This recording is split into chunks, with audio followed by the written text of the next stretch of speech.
बिस्मिल्लाहिर्रहमानिर्रहीम, अस्सलाम वालेकुम।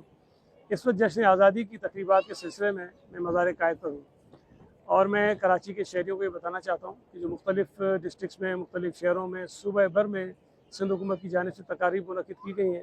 उसी हवाले से Sindh solid waste management board ने 8, 9 और 10 अगस्त यानी कि 3 दिन के लिए फ्रेयर हॉल कराची में एक फैमिली फेस्टिवल का आगाज़ किया, इनेकाद किया है, जिसका आगाज़ 8 अगस्त यानी आज से होगा। शाम 4 बजे से ये रात 11 बजे तक जारी रहेगा।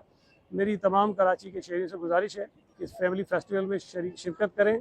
वहाँ पर बहुत सारी चीज़ें आपको मिलेंगी। बच्चों के लिए खेलने की जगह होगी, जादू दिखाया जाएगा बच्चों के लिए, मैजिक शोज़ का जो सिलसिला है वो रखा गया है। वहाँ पर खाने पीने की अशिया मौजूद हैं, खाने के स्टॉल्स मौजूद हैं। ख़वातीन के लिए बहुत सारे वहाँ अरेंजमेंट्स किए गए हैं। तो मैं ये समझता हूँ कि जब फैमिलीज़ वहाँ पे आएंगी तो यकीनन एंजॉय करेंगी। और फिर शाम में वहाँ पर एक म्यूज़िकल प्रोग्राम भी है। तो 3 दिन का इवेंट है, जश्न आज़ादी की तकरीबात हैं। आएँ और मिलकर जश्न आज़ादी मनाएं। बहुत बहुत शुक्रिया।